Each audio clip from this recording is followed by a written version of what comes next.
Hi there, everybody, and welcome to Talking True, where I interview mystics, near-death experiences, people who have had radical or subtle awakenings, and healers. And today I'm really, really excited. I'm not joking. I'm really excited because I have a very special guest joining me. His name is Brent Spirit. He's a spiritual teacher and he's a fellow host. He has his own YouTube channel where he dives into the theme of the Kundalini and what happens after, during a Kundalini Awakening, and everything to do with the Kundalini and the Shakti and the creative energy that unfolds as a consequence of that awakening. So, Brent, thank you for joining me. I'm really thrilled that you're here. Oh, Julie, thank you so much for the opportunity here to chat with you. So I'd love to get started by just kind of sharing with viewers that I came across your channel. It just kind of popped up on my feed one day, and I clicked on it and I started listening to some of your episodes, and I just absolutely fell in love with your channel, and I'm a big fan. And I've listened and watched many of your episodes. So the thing that I have the most compelling interest in right now is what got you started with the Kundalini theme. There must be a story there, right? So would you like to share that? Yeah, of course. That's a great question, and I don't think I've ever really unpacked that. So I'd love to see where our conversation goes about this. Of course, my journey is based on the Kundalini Awakening journey, the Kundalini Awakening process. Um, Now, I didn't know that for many years navigating this path. I didn't know that I was dealing with Kundalini. And so I was at times very confused. I didn't have the right language. Some of the schools of thought that I was approaching, such as maybe Neo Advaita or Zen, they didn't speak about much to do with the energy in the body. And so I thought, okay, maybe that's not important. Zen, they would say maybe it's makyo, it's just like some sort of Mm-hmm. illusion, a distraction. Mm-hmm. Um, in Neo Advaita, sometimes there's an idea of, reducing the world and the body down to just consciousness. It's all consciousness, it's Yeah. all awareness. So I thought, okay, I see where they're coming from, but what about this body? I'm having some interesting phenomena in the body. And so eventually I came to understand that my awakening was rather intense Kundalini awakening. And so when I discovered that, it was like this, puzzle piece fell into place and it all started to make sense. Over time, I began to look back at my journey and I said, oh, I've been going through Kundalini awakening the whole time. So when it first started for me, I identified it as an atheist. I had moved away from my the religion I was brought up in, which is Catholicism. I became very depressed, very anxious. And I learned about this thing called meditation. So I sat to meditate just to calm my mind, just to feel some relief. And I experienced a subtle kriya. My neck and my spine began to bend. So this spooked me. It was That was at age 15. It took me 8 years until age 23 for me to realize that this is Kundalini. So after this little subtle, kriya I was having, the spontaneous movement in my spine, I just kind of let it go. And that's when I began to meditate, actively doing mindfulness practices and whatnot throughout my day. I got a lot of benefits out of that. Um, but nowhere was there this word Kundalini. It just didn't really come up for me very obviously. And when it did, I took it to be, in the same camp as tarot reading and crystals and Reiki and all that kind of stuff. And I was like, Kundalini yoga. I don't know what anything about Kundalini is. But eventually my awakening process began to get really intense, a lot of emotional stuff, a lot of sort of psychic phenomena, mystical phenomena. And it became like I couldn't run away from it anymore. I couldn't reduce it down to just Makyo or just consciousness or awareness. I had to pay attention. And so that's when I understood, this is a Kundalini awakening path. So from there, I began to put the pieces together. And what I found was that there was not very clear, open information about this. And I started to find that there were so many other people going through this who, like me, didn't know that they were going through it. They didn't know what was happening. It was because it's so intense, so challenging. There was a lot of fear, a lot of feeling of victimhood in the community. With all of this is what I felt myself. So I began putting out content on my podcast, which of course Julie will be joining me on my podcast. We'll be chatting tomorrow. With my podcast is called the Spiritual Awakening Show. And so I began putting out some material just on spiritual awakening in general. And now and then I would touch on this topic of Kundalini. But I remember really thinking about it and thinking, I really want to connect with people that are going through Kundalini. I don't want to really speak to people who are new to the path, who just want to, find out about meditation or explore a little bit. All the power to those people. I just found I really want to work with people that have had some experiences, who are on board with this, who are really living it, and I can just go really deep with them. I felt like those are my people. Those are the people that I want to support, because I identify so much as one of those people who were, feeling really scared and confused about this thing called Kundalini. So one day, I just was inspired to turn on my camera, and I just ended up entering into this deep meditative state, and I began to just speak spontaneously. And what came out of me was about Kundalini. And that was, though that talk I think is still somewhere in my archive on my podcast, but it's very raw, it's very dry. And I think the energy moving through me, I was not accustomed to it. And so my speaking is very monotonous and stark. And the energy is just really powerful in this talk for me. Eventually, I just started putting up more and more talks about Kundalini. And then that's when I seem to have attracted, like I said, my people, the people that were really going through Kundalini. And it also coincides with a sort of basic business principle that I learned. So throughout my Kundalini Awakening process, I became a photographer. This creativity began to come through me. And at the beginning, I was photographing everything. I'd photograph a leaf, I'd photograph the cityscape, a family, a headshot, the pets, a car. I was doing everything. And I heard, if you want to really specialize in something, you got to just pick one thing and go all in on that, because people will see your work and they can't really trust you, because you're the guy who photographs trees and you're doing the headshots. They're like, we don't know if this guy's really going to be able to take the job on and take care of us. So my niche, my specialization became pets. And when I stopped sharing about all the other stuff I was photographing, the landscapes, all that stuff, I just started photographing only pets and sharing only pets. Suddenly I became the pet guy, the authority on pet photography. People could trust me. And so I took that same idea and I said, I'll become the guy who talks about Kundalini. And I will go against the grain here and put myself out there, because there's a reason people don't talk about it too much. It's pretty intense. It can cause a lot of comparison games in the community. Some people will say, well, I'm not experiencing visions and psychic phenomena and energy and stuff, and that can cause some issues.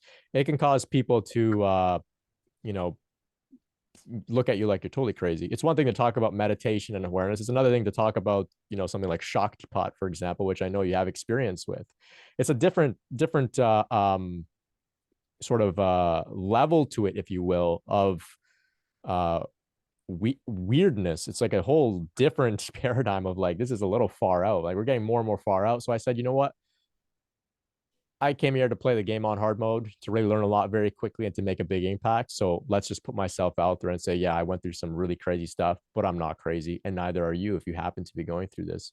And so like that, it just kind of took a life of its own. So I'm still available to talk about spiritual awakening in general. And for those that are, new to the path, I'm more than welcome. They're more than welcome to explore my work. And I think there's something there for everybody. But really, I find myself, knowing my audience to be those that are in the midst of some really intense, like I think you described in the beginning of your introduction, like radical awakenings. And so that's sort of how I've positioned myself. And I would even, after taking all this, in the past few minutes, I've been talking as if this is all my doing. I'll erase all of that and just say, this is all just God flowing through me, really. It just took a life of its own in that way. I can look back and give some reasons for it, but ultimately I'm just a tool, just a channel here. Yes. And I really loved what you said, everything you said. But in particular, you said you were raised a Catholic. I was too. And of course, nowhere in the lexicon of Catholicism was anything, relating to Kundalini ever discussed, explained, or anything. So, of course, what happened was when I had my Kundalini awakening, there was no frame of reference for it. There was nowhere to go other than a few people that I knew locally. But it was really challenging, and I love the fact that there's this access now, and people can come onto your channel and ask questions, and listen to interviews, and dig into some kind of meaty topics that relate to awakening, and feel like there's a community there for them, because it's really important, I think, because you do have questions, because as you were saying with kriyas, for example, I mean, I'd never even heard of what a kriya was, and I started having kriyas. I started having physical symptoms, like my head would shake, or my body would kind of spasm when I was meditating, and then I'd often get sick with stomach issues, and I knew on an intuitive level that related to this awakening that I was kind of processing and integrating. So it's very helpful to be able to find people who understand what that means, and take the woo out of it. I think it's I'd say more acceptable now than it was certainly when it happened to me back in 1989. But even then, it can be a little bit, as you said, a little bit intimidating. Yeah, I'm always so impressed with those like yourself that went through some really intense awakenings, like in the 80s and even earlier. I hear a lot of stories from people that, describe their time traveling through Asia and India and trying to, find somebody to talk to about this, or, get some answers. And I just think, that's a real testament to how significant this awakening is. Like it will, literally would take some people around the world looking for support. And of course, here we are today with the internet, and so many more people are able to get easy access to things that were, you know, not so easy to get way back. So I admire all of those that somehow figured this out before, before YouTube and podcasts and all of this kind of stuff. Yeah. I mean, what I always say in response to that is it was so clearly self-evident that something profound and truly magical and mystical had happened. I really never questioned it. And actually, the other thing that happened, I must say, is if I did have a question about it and I just kind of sat with a question, the answer would appear somehow. I'd either have a lucid dream where a great being would come and give me an answer, or I'd find it in a magazine, or when I turn on the television, or some random place would show up and provide that answer to the question I had. It was really so remarkable, and still is, I have to say. It doesn't diminish. In fact, I think it becomes more subtle, for sure, because in the beginning for me there was the really kind of violent psychic phenomenon that was happening, like light bulbs were exploding and things like that. But it's much more subtle now. But certainly it can be a little bit shocking, I suppose you could put it, if you don't have the background or the understanding of what that means. Yeah, and I think that's the general aim of my work, is just to give people a little bit of a background and understanding about this being a natural human process that has its own mechanisms to carry itself out if you're not getting in the way of it. And if I could boil it really down, like that's really my message, is like this is like puberty. This is just the next step in your growth and evolution. And like puberty, you didn't have to do anything about it. It just kind of took care of itself. You could interfere with puberty. Mm-hmm. You could, maybe not sleep well, maybe not eat well, not listen to your body when it's asking for those things as a teenager. But if you cooperate with those impulses, it will all carry itself out and unfold as it should. And even those who maybe don't have access or haven't found the right words to look up on Google and whatnot, the dreams still help. The insights still come. The teachings are all over. I think that's another element too. That yeah, even though back before the internet, it wasn't easy to get, say a teaching per se. but everyone seems to have been supported in the way that they were needed. That's generally what I've found. Yes. And actually, master yogis, Kundalini yogis, say that the Shakti is supremely intelligent. And once it's awakened, then it knows what to do. It's not, the mind doesn't need to become engaged in any of it. And it's probably a good thing, right? Because the mind, the egoic mind, would want to take credit for everything. So yes, I'm very happy that that kind of takes charge. I mean, the way I put it is, because I live in the Bahamas near the ocean and all of that, it reminds me of a huge sort of tsunami wave that moves into your space, and you just let yourself go into it and allow it to kind of decide where to go. And the other thing I did want to say that I really loved, that you were mentioning that you started doing photography and, became very creative as a consequence of the Kundalini Awakening. And that was absolutely true in my case too. It was just phenomenal. I'd always been kind of arty, and I'd always loved to draw and paint and so on. But all of a sudden, it took on a whole new dimension. There was incredible vitality around it, and I became really prolific, in terms of my output with respect to paintings. I did lots of paintings on silk and so on and so forth. I went through a phase with that. And then in a lucid dream, one of the great beings that used to come and visit asked me, when are you writing the book? And that sent me off on a whole other trajectory. And at this point, I've written and published 3 books, and six books, and would never have imagined, for example, that I'm here hosting a YouTube channel. So it just kind of pushes you in ways that you would never have imagined prior to the awakening. Yeah, it's really, really incredible. It inspires great surrender.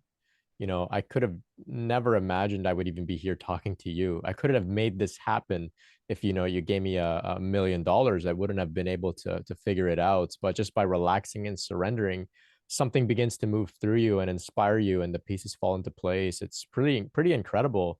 Even with photography, I grew up actually very scared of dogs, very scared. I remember one time there was a dog on a leash far enough from me that it wasn't even in my vicinity, but I just got so scared I jumped into a thorn bush. I would rather be in a bush of thorns than be around dogs. So when I became a photographer, I also had, I was also not artistic at all. I wouldn't say so. I was very jealous of kids that could draw and paint. I would look at them and, in school and just say, man, like I'm really would love to be able to do that. And so I wasn't a visual artist. I was scared of dogs, and somehow I became a dog photographer. Very strange. And so when that took place, I look and I just say, I have to let go of all control for the rest of my life. Mm-hmm. I have Yes. no idea where life will take me. Mm-hmm. Any idea I have is just so tiny and small, and I can't even fathom where life will take me. I have to just surrender to, like you said, the tidal wave. I have to just surrender to my destiny, to what Shakti wants to flow through me. And if you told me that I'd be a dog photographer one day when I was a kid, I would have, I it was literally the last thing on my list. And yet this happened. So who knows where we'll be in 6 months, 10 years, 20 years? Who even knows? It's just so exciting from this place without the mind coming in with its agenda. Yes. Yeah. The thing I always say is it's the place of not knowing. You have to be comfortable in the not knowing. And I actually trust the not knowing more than anything the mind could conjure up. Yeah. And the thing as well, I was just kind of laughing at what you said about, being so terrified of dogs, you were almost about to jump into a thorn bush, because I was always very shy and contemplative as a child, and even in my 20s and early 30s. And I would never ever have imagined that here I would be, having these interviews and doing this work and doing the writing and being an author and so on and so forth. It's taken a life of its own, and I've just kind of gone along with it, and it still amazes me. And even the story of the awakening still amazes me every time I revisit it. And also because it's still, the master yogis say that the awakening power is Chaitanya. It's alive with the Shakti in the same way it was when it was first given. It's still very alive and very fresh. And so every time I think about it or speak about it, it carries this same energy. And that is so beyond the mind to even be able to sort of wrap itself around any of that. It's really incredible. Yeah, it's constantly renewing itself with this aliveness. And it never gets old. It always feels so like such a new blessing all the time to be on this path and to have the literal Shakti flowing through the system. It's so phenomenal. And for those out there that maybe are going through a difficult period on the awakening journey, the difficulty in my view is things coming up to make space for this incredible new way of moving through the world and this incredible new way of living. Yeah, but like you said, surrendering into the not knowing, it's really a beautiful place to be, but we have to trade in knowing for that, which is scary sometimes. It's scary, but we get these experiences that show us, we never really knew anything anyway, right? You don't have a clue. Don't have a clue. No, and it's also, what I've often shared is it's really about trusting the initial impulse when you get an intuitive message, for example, and trusting and going with it. And the example that I always give is when I never wanted to be a writer, but I was on a train once with my husband. We were traveling from London up to Nottingham, and it's around a 2.5, 3 hour, journey. And I realized I didn't have anything to read. And so then I remembered, oh, wait a minute. I picked up, the free little like magazines or publications you might get in a Mind, Body, Spirit bookstore. Mm-hmm. And, they'll have inspiring stories and stuff like that. So I just picked one up because I'd been in a Mind, Body, Spirit bookstore. And so I remembered I'd stuffed that into my bag. And so I went and grabbed it and started reading it. And I was reading an article by the healer, the American healer. Her name is Barbara Brennan. She's well known. She's an energy healer and teacher. So I was reading one of her articles, and I was literally maybe half a paragraph in, and then I heard this voice say, and it was a voice that I could hear outside and also inside, arising up from inside. And it said, you can do this, you can write articles that inspire others. And so I didn't miss a beat. I just put the magazine down. I turned to my husband and said, do you have anything to write with? He said, I only have a pencil. I said, okay, that'll do. And I said, do you have anything to write on? He said, I have a napkin, a paper napkin. So he handed me both of those things. And I just listened, and I started to hear this article as if it was kind of being channeled. And I just wrote it down. And when we got to Nottingham, I forget what year it was, 2006 or 7 or something like that. So I went to this local library, joined the library, and started typing this article up, and decided to send it to the editor of the magazine I'd been reading. And I did. And I edited and changed things and so on, and then hit send. And as I was hitting send, I knew that the article was going to be published. And sure enough, it was. And I was also invited to be a feature writer for the magazine. And that kind of started my writing journey.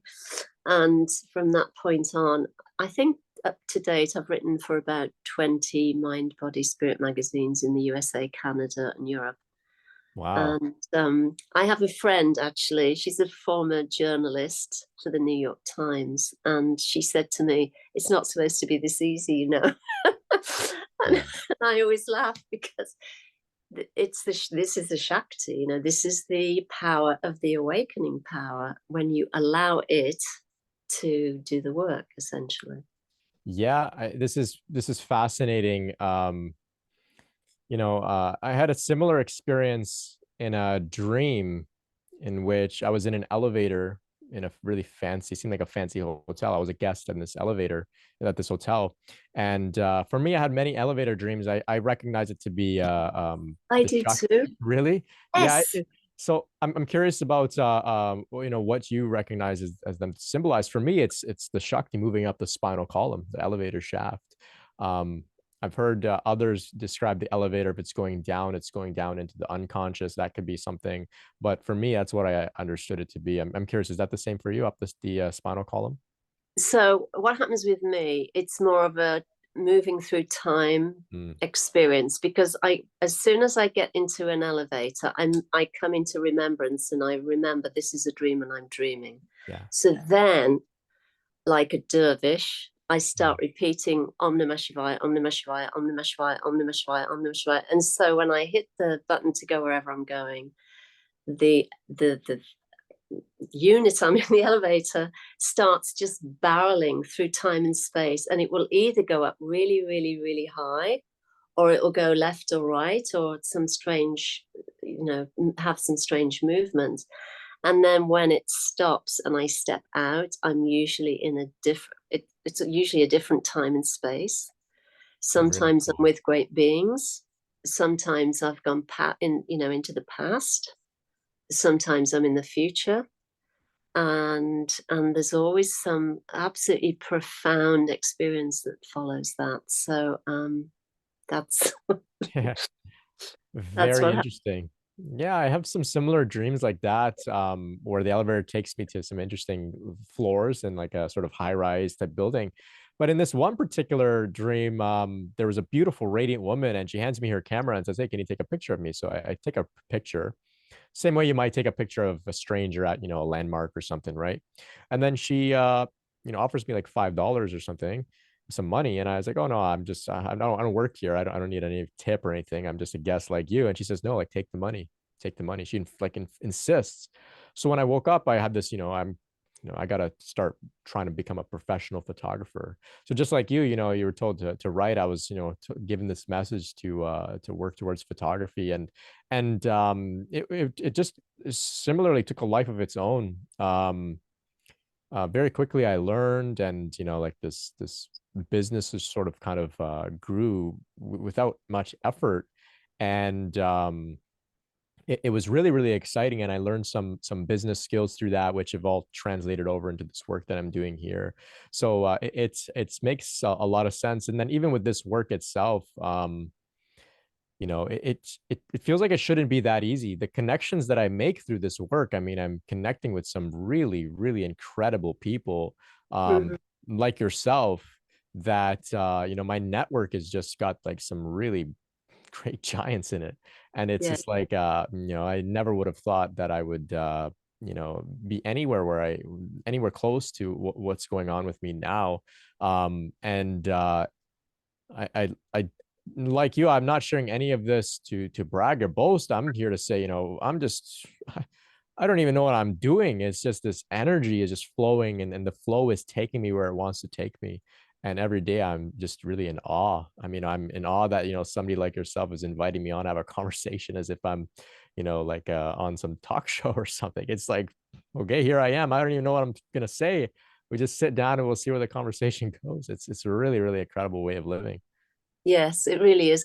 And you know what happens is I think I've shared this with you, but I get a prompt from Bhagavan Nityananda of Ganeshpuri. He's the one that gave me Shaktipat Awakening in a lucid dream in 1989. So I will, in addition to still having lucid dreams with him, I hear him, I feel his presence, and he'll sometimes tap and say, connect with this one, connect with that one, or ask them to come on the show. And it, so that's how it works essentially. I'll get a message, and I'm told who to connect with, and then the things that come out of that is it's beyond, like I said before, beyond the mind. The mind could never conceive of such things, and I feel very honored because it feels like what I'm doing, and I'm sure what you're doing as well, well, I know what you're doing as well, is a vehicle for the awakening power itself. And it's, again, it's beyond the mind to ever have been able to sort of figure that one out. I mean, you just couldn't. Yeah, you know, when I have you on my show, I'll get us to, you know, go through this little story again about how we became connected. But I think it's really interesting because I was, you know, I came into my room, I looked at a book on my bookshelf. I knew I had to pick it up, began to read this book, and this was actually a couple weeks ago. It was Kundalini Vidya by Joan Shivar Pita Harrigan. And so I'm reading this book, and I actually go to the back of the book, and at the back she has a brief history of Kundalini in the West. And she breaks down some of the key figures, key authors. And one of the books that she describes is this book called The Sacred Power. So one of my hobbies is to go to the thrift store and buy spiritual books, just kind of see what shows up at the thrift store. So I have a big collection of these books.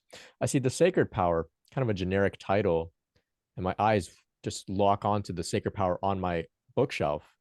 And I say, oh, okay, I got to read that one now. And so I pulled that off my shelf. I begin to read, and then towards the end of the book, there's an image of Bhagwan Nityananda of Ganesh Puri. And so I was contemplating this image. And then that's when, you know, sometime later, I think it was the next day, I get your email and you're saying, hey, come on the show. And you describe your Shaktipat experience with Bhagwan Nityananda. And then I say, oh, well, you know what? I was actually just contemplating his picture yesterday. So I imagine that, not even that I imagine, I mean, it's very clear, you know, he's pulling some strings and, you know, Yes. playing agent for the Yes. podcasters and the guests. So it's pretty interesting. And I'll be honest, I actually don't know much about Bhagwan Nityananda. I recognize, you know, his Shakti. I can definitely see that, and his influence through some of his students, his disciples. But I don't know much about him per se. I wouldn't say I have an intimate personal relationship with him in the way that you do. But it seems like there are these certain figures throughout the path that are sort of ushers or agents or sort of ambassadors that come along, and it's really, really exciting to relate with them. And just the other day I was thinking, you know, like these old fat Indian guys, these old fat dead Indian guys are still like so influential on us, and it's just so strange if you really think about it, you know. You know, these are the type of conversations that we can't really have with the average person, you know, talk about like this old fat dead Indian guy. I saw his picture, and then someone else said, yeah, he said, get this guy on the show. And now I'm here. We're talking about this stuff. People will say, like, what are you talking about, man? Like, it's so Mm-hmm. strange, but it's really, really far out and just so exciting. So exciting. Mm-hmm. It's amazing. Well, look, the thing that I've often shared is that from the day I was born, you know, and I was born into a very working class family in the UK, and four brothers and a sister. My father was a steel worker. My mother was an auxiliary nurse. My father was a Catholic, but he never really, he was raised as a Catholic, never went to church or anything, you know. And my mother was an agnostic. And so I was in this environment with this sort of profound longing Mm. to know the truth, because I had had lucid dreams since, you know, I think of from the day I was born, lucid dreams, visitations, I would see things and hear things and so on and so forth. So I had this drive to find someone. I knew I was looking for someone, and I knew that I would recognize him or her when I found them. And so this is really what drove me so deeply to explore yoga and meditation and all of those things. I think I started when I was 14. And then when I had the lucid dream with Bhagavan Nityananda in 1989, it was like everything within me just collapsed Mm. in recognition, because I knew he was the one that I was searching for. And I knew he was a form of God. And I knew that he and I had had a relationship going back lifetimes. And I remember the first time, so, you know, I was having dream darshans with him and also these great beings for many, many years after Shaktipat. And it was like he brought his whole family to see me, so to speak. I'd have to do research afterwards to find out who these beings were. But the point I was going to make was that when I first went to India, I traveled to India my husband and I were invited to go and live at an ashram and be on staff in the ashram. And I remember landing in Mumbai and stepping out into the night air. And it was like this profound recognition. It was like everything in me went, I'm home, I'm home, I'm home. And it was as if everything there was very familiar. I was so happy to be there and to be back in Ganeshpuri, which is the kind of the final place that Bhagwan Nityananda lived before he took Mahasamadhi. And I think it was 1962 when he took Mahasamadhi. But to be there was so incredible. And it felt like I had been there before, you know, I'd lived there before. So these kind of connections we have can go through lifetimes. Yeah, it's really, really interesting. And it makes sense. Some of us have a strong inclination towards the path. The same for myself. Even a lot of the Sanskrit terms, it's just very, very familiar to me. I can't really describe it. I just have a knack for some of these words. They just really sit with me. I was listening to a talk some time ago where there was a a man in the West who describes himself as a Western tulku, and a tulku is the reincarnation of a Tibetan Lama. And he was, saying that he's been recognized by the Tibetans as being a tulku, except he's born in the West, um, which is a little unusual. And so anyway, he said he learned I'm not even sure what the language is of the Tibetan Buddhist, Pali, maybe. He said he picked up this language. It's a completely different language. He picked it up very, very quickly because there's this remembrance of, having studied this stuff for a long, long time prior. And so the same for me, I have definitely this recognition that this is not my first time on the path. Um, However, I recognize that, I'm here in Canada in the cold, just outside of Toronto in a suburb called Brampton. I recognize that, in this lifetime, I was meant to, not to be a sort of hermit, not to be, just in a solely a spiritual community, but actually bring this path out into the world to spread the path more broadly. And that can make me at times feel burdened, uncomfortable, longing to return back to some place where I don't have to, you know, deal with people who don't understand me, to put it that way, right? But that is the work that I'm doing here. Is I'm out here trying to uh, spread the message of the validity of this path, the validity of the Kundalini awakening journey to there's so many other people out there that are going through this in the West who just don't have the cultural context, the religious context, the support. And it's just this very interesting challenge. And I see, you're doing the same type of work. So let me know your take on this. Perhaps this is why, you were, born into the family that you were in England, and as opposed to being reborn somewhere in Asia where people maybe would have understood a little bit more about what you're all about. Yes, yeah, probably. I mean, who knows? I remember feeling like a misfit, like Yeah. somehow I was in the wrong place. And I also felt that if I stayed there, my soul would perish. It Mm. sounds very dramatic, but that's always what I felt. And now I realize it was because I needed to somehow get away and then find or have Nityananda find me and then do this work.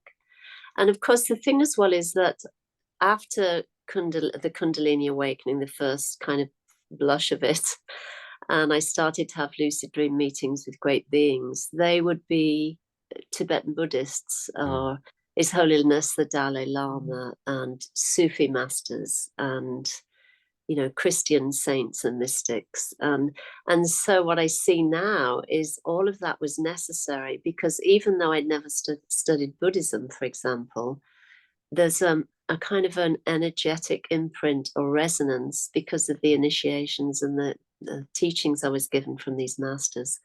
And so now I can pretty much speak to anybody from any path, faith, or tradition. And there's a feeling of community because I recognize and understand where they're coming from.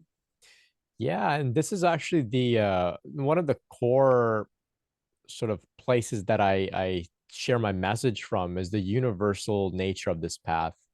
And in my very first talk about Kundalini, I mentioned that this is not just a yoga thing.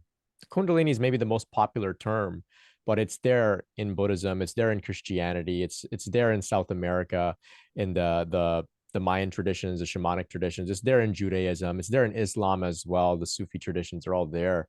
And so that is one huge piece to show us that we are not just religious fanatics bought into one idea. This is actually a universal thing that is not dogmatic. It's not even a belief system. The religions are actually concepts that arose to make sense of this more fundamental primal awakening process, spiritual transformation process. And those who are able to pick up on that, then it becomes like you have the key to decrypt all of the languages, all of the religions. And so we're able to really easily and swiftly speak multiple languages at once. Catholicism, and we can speak about Krishna and Christ in the same sentence, and it doesn't sound unusual or strange, because we're talking about a universal awakening here.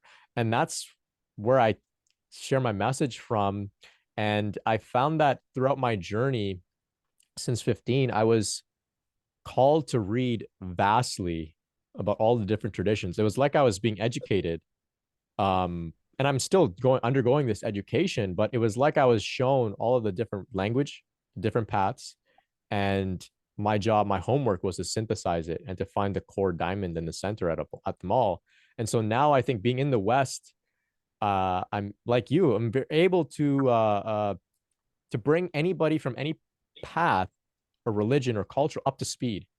I can very quickly switch and speak about this in a Christian context, in a Buddhist context.